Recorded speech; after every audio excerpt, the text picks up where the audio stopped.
Evde radyoya denge gele.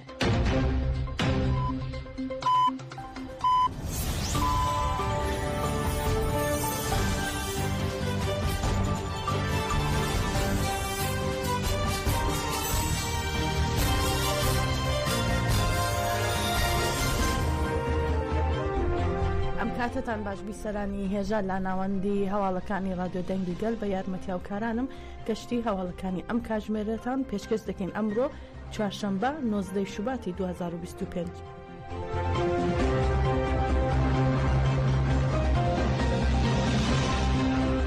بە پێی سەرچاوەکان سوپای دەوڵەتی تورکی داگیرکەر و چەتەکانی گوندەکانی تەللەبن و کۆزەلی ڕۆژاوای شاری تەلتەمەریان تۆپباران کردووە. هەردوو گوندەکە کات دەکەونە بەرامبەر ڕێگەی M4 بە تۆپ هاوێژ بردومان کراون. هەروها لە ئێستادا دەربارەی زیانی تۆپبارانەکە زانیاریەک لە بەردەستان نییە. لەلایەکی تریشەوە دەوڵەتی تورک با فڕۆکەی جەنگی کردی سێڤەی لە کۆبانی بردومان کردووە. لەلایەکی تریشەوە لە باشووری کوردستان فڕۆکەی بێفڕۆکەوانی دەوڵەتی تورک دەوروبەری گوندی چنارتووی لە شارەدەی ئاغجەلەری سنووری چەمچەماڵ بردومان کردووە. هێمن بەهجەت بەڕێوبەری شارەدەی ئاغجەلەر ڕایگەان پۆلیسمان ناردۆتە نزیکی شوێنی هێرشەکە، بەڵام تا ئێستا فڕۆکەی بێفڕۆکەوان بە ئاسمانی ناوچەکەدا دەسوڕێتەوە و بەهۆیەوە هێزەکانی پۆلیس ناتوانن بچنە شوێنی بردومانەکە و زانیاریەکانی لە ئێستادا دیار نییە.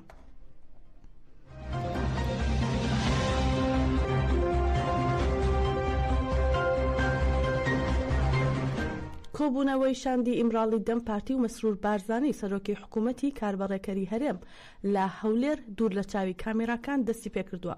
سەردانەکانی شاندی ئیمراڵی دەم پارتی بۆ باشووری کوردستان بەردەوامە و لە ئێستاشدا لە هەولێر لەگەڵ مەسرور بارزانی سەرۆکی حکوومەتی کاربەڕێکەری هەرێمی کوردستان لە کۆبوونەوەدان. شاندەکەی ئیمراڵی دەم پارتی پێکاتون لە پەروین بۆڵدان و سری سورەیە ئۆندەر ئەندامانی سەرەکی شاندی ئیمراڵی و پارلەمانتارانی پارتی یەکسان و دیموکراسی گەلان دەم پارتی کەسکین بایندەر و هاوسەرۆکی پارتی هەرێمە دیموکراتیکەکان دەبەپە ئۆزگۆر ئۆرەڵ و ئیبراهیم بیلماز لە نووسینگەی یاسایی سەدا، هەروەها بەردان ئۆستۆر کاوتەبێژی کۆمسیۆنی پەیوەندیەکانی دەرەوەی دەم پارتی و پارلەمانتاران گۆڵچان کاڵچماز و مەحمەد کاماچ.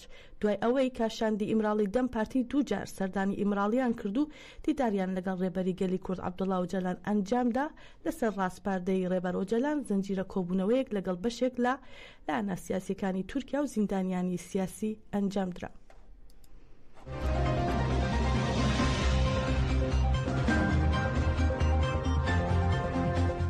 ئیدارەی خۆبەڕێوەبەری دیموکراتیکی باکوور و ڕۆژهەڵاتی سووریا مەسەدە و قەسەدە لە کۆبوونەوەیەکدا پرۆسەی دیالۆگیان لەگەڵ ئیدارەی دیمەشق تاوتوێ کرد.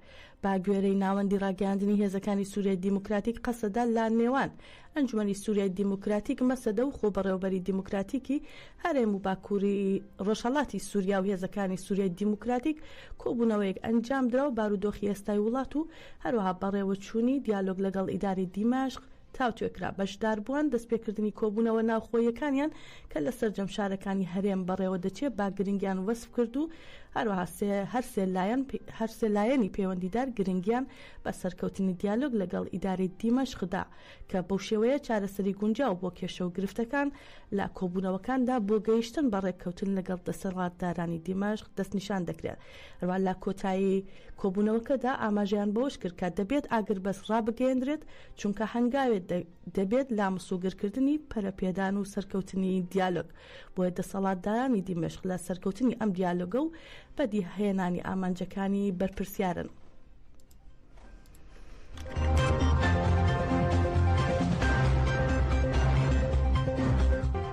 ناوەندی ڕاگەاندنی هێزەکانی سووریای دیموکراتیک قەسەدە ڕایگەیاند هێزەکانمان بەردەوامن لە ڕاوەدوونانی پاشماوەی شانە تێرۆریستیەکانی داعش کە ماونەتەوە لە هەموو ناوچەکانی باکوور و ڕۆژهەڵاتی سووریا بە مەبەستی هەڵوەشانەوە و دەستگیرکردنی ئەندامەکانیان.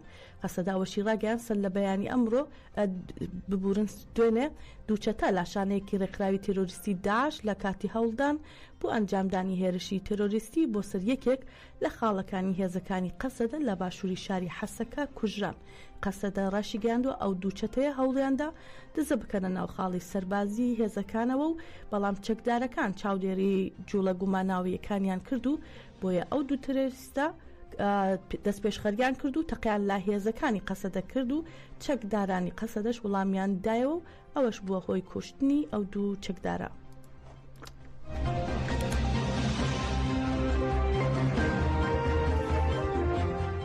هاوسەرۆکی گشتی دەم پارتی تونجەر باقرخان لەبارەی بانگەوازیە چاوەڕوان کراوەکەی ڕێبەر ئۆجەلانەوە ڕایگەیان بانگەوازیەکی مێژووی و 100 ساڵی دەبێت، هەروەها نەخشەڕەیەکی مێژووی پێشکەش دەکرێت. هاوسەرۆکی گشتی پارتی یەکسانی و دیموکراسی گەلان دەم پارتی تونجەر باقرخان دوای کۆبوونەوەی هەفتانی پارتەکەی لا پەرلەمان کۆنگرەیەکی ڕۆژنامەوانی ئەنجامدا و لەبارەی کاتی بانگەوازیە مێژوویەکەی ڕێبەر ئۆجەلانەوە وتی کۆبوونەوەکان بەردەوامن و ئەوەندەش ئاسان نین، وتیشی بۆ ئەوەی شان دەکات لا کورتترین ماوەدا بڕواتە لای بەڕێز ئۆجەلان چیمان لە دەست بێت دەیکەین.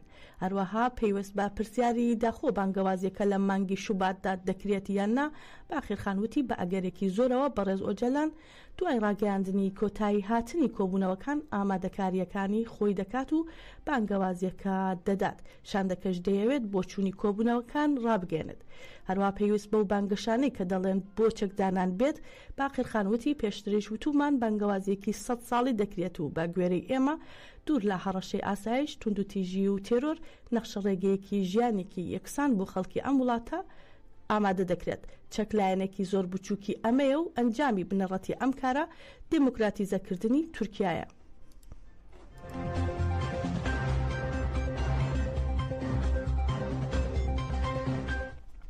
وێڕایی ڕەشبگیریەکانی پۆلیسی تورک گەلیوان دژی کودەتای قەیوم ڕێپێوانیان ئەنجامدا و لە چالاکیەکەدا پەیامی بە هیچ شێوەیەک ڕێگە بە داگیرکاری نادەین بەرزکرایەوە. لە شاریوان بە پێشنگایەتی پارتە هەرێمە دیموکراتیکەکان دەبەپە و پارتی یەکسانی و دیموکراسی گەلان دەم پارتی و هەروەها بزوتنەوەی ژنانی ئازاد تەژە بەیان نامەیەک دژی دەست بەسەرداگرتنی شارەوانی گەورەی شاریوان ڕاگەاندرا. لە گربوونەوەکەدا ئەندامیان جومەلی دایکانی ئاشتی وان بەناوی هەروەها لەگەڵ بەناوی تەژە ئاوە ڕۆژبین بۆر قسەیان کرد و سڵاویان لە بەرخۆدانی 5 ڕۆژەی گەلیوان دژی ستەم و زۆرداری کرد و عەبدوڵڵا زەیدانیش هاوسەرۆکی شارەوانی وان لە چالاکێکەدا ڕایگەیان سەرەڕای ئەشکەنجەدانەکان چەند ڕۆژەگەل لە شەقامەکان بەرخۆدان دەکەن. هەروەها هاوسەرۆکی کۆنفدراسیۆنی سەندیکاکانی گشتی کرێکاران ئەو هاوسەرۆکی شارەوانی وان ڕایانگەیان با دڵنیاییەوە ناتوانن لە ناومان ببەن و دەست بەسەر ئیرادەماندا بگرن. ئێمە کوردین و شانازی با کوردبوونمان دەکەین و ئەمە خاکی ئێمەیە و بەجێی ناهێڵین.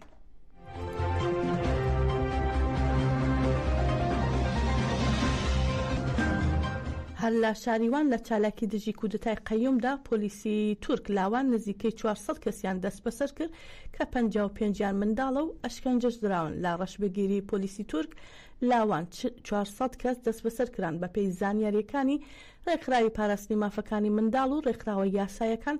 پرۆسەی یاسایی 350 کەس لا ژێر چاودێری دادوەری بەردەوام و 24 کەس زیندانی کراون و نزیکەی 50 کەس لە دوای ئیفادا لە ئاسایش ئازاد کراون. هەروەها ئاماژە بەوش کراوە کە لە 55 مناڵی دەست بەسەر کراودا 16 مناڵ و 90 هاوڵاتی دیکەش لە کاتی دەست بەسەرکردنیان ڕوبەڕووی ئەشکەنجەدان بوونەتەوە. بە پێوێنەکان سەردەست و شانی هاوڵاتیان شکێنراوە و شوێنی لێدانی سەخت بەسەر جەستی هاوڵاتیانەوە دیارە. هەروەها دوو لەو هاوڵاتیانە کە ئازاد کراون بەهۆی ئەشکەنجەدانەوە کێشەی بینیان بۆ دروست بووە.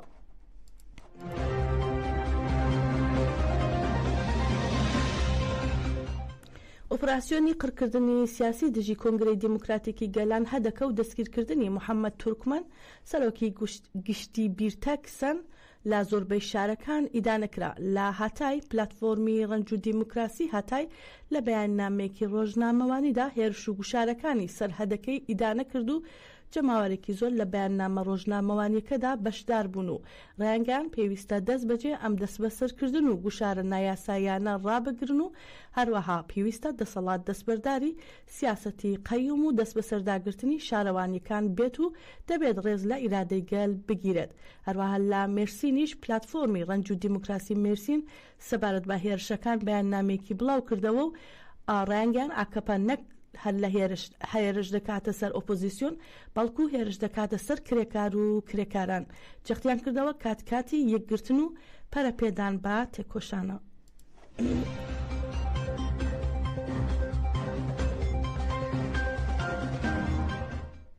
دوای ئەوەی سری سورەیا ئۆندر و پەروین بولدان سەردانی ڕێبەری گەلی کورد عەبدوڵڵا جەلانیان لا دوورگەی ئیمراڵی کرد دواتریش لەگەڵ پارتە سیاسیەکانی تورکیا کۆبوونەوە سەبارەت بە چارەسەری کێشەکانی گەلی کورد دوجار شاندی ئیمراڵی پەیامی ڕێبەرۆ جەلانیان گەیان بە بەشێک لە لایەنە سیاسیەکانی باشووری کوردستان لەو بارەیەوە ڕۆژنامە نووس شاهۆ ئیبراهیم سەبارەت با گرنگی پرۆسی چارەسەری و یەک ڕێزی گەلی کورد لەم قۆناغەدا دەڵێت خەبات تەنها لایەنە چەکداریەکەی نییە و پرۆسی چارەسەری بەشێکە لە خەبات.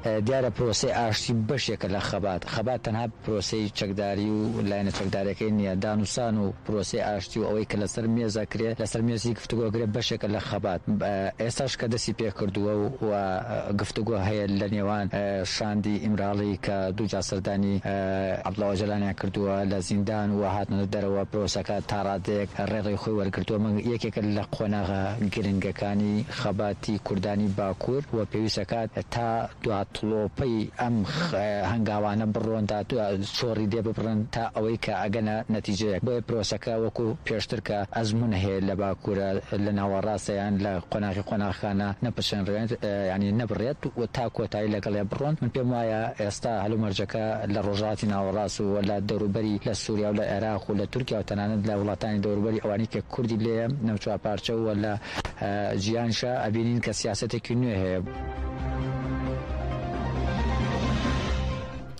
باپی راپۆرتی کۆڵبەرنیوس سۆهراب جەلالی کەماڵ فەکووریان موختار ئەسەدی فاتمە زەنکەریمی و جەماڵ ئەسەدی و جەمیل ئەمینی و هەروەها زارا محەممەدی چالاکە مەدەنیەکانی شاری سنە بانک هێشتی لە قیدووی لێکۆڵینەوەی دادگای گشتی و شۆڕشی سنەکراون سەرچاوێکی ئاگادار لەم بارەیەوە ڕایگەیان هۆکاری بانک هێشکردنی ئەم هاوڵاتیانە چالاکی مەدەنی و سنفیەکانی ئەوان بووە.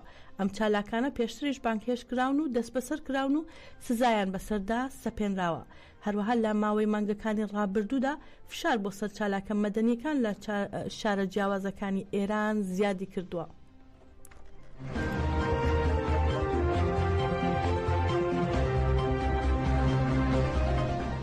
میدیاکانی رووسیا لازاری دیمیتری پیسکۆڤ وتەبێژی کۆشکی کرملین بڵایان کردەوە ڤلادیمیر پوتین سەرۆکی رووسیا با مەبەستی چارەکردنی کێشەکان ئامادەی گفتوگۆیە لەگەڵ زیلێنسکی سەرۆکی ئوکراینیا. ئەمما جگەلەوەی سەرکردەکانی رووسیا شەرعیەتی زیلێنسکی دەخەنە ژێر پرسیارەوە بەو پێی ماوەی سەرۆکایەتی زیلێنسکی لە مانگی ئایاری ڕابردوو کۆتایی هاتووە. رووسیاش پێداگیری لەسەر ئەوە دەکات کە دەبێت هەڵبژاردن لە ئوکراینیا ئەنجام بدرێت بەڵام وەک دەوترێت دەسەڵاتەکانی زیلێنسکی بە گوێرەی یاسای سەربازی ئێستا لە ئوکراین کاراماوەتەوە. کرێملین زۆر جار باس لەوە دەکات زیلێنسکی دانوستانەکانی لەگەڵ مۆسکۆ قەدەغە کردووە ئەمەش ئاماژەیە بۆ فەرمانێک کە لە ئەیلولی 2022 واژۆی کردووە. مۆسکۆش داوای هەڵوەشانەوەی ئەم فەرمانانە دەکات.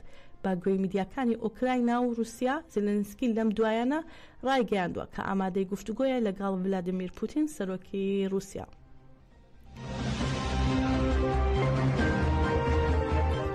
گەشتی هەواڵەکانمان پێشکەشکردن هەر شاد بن.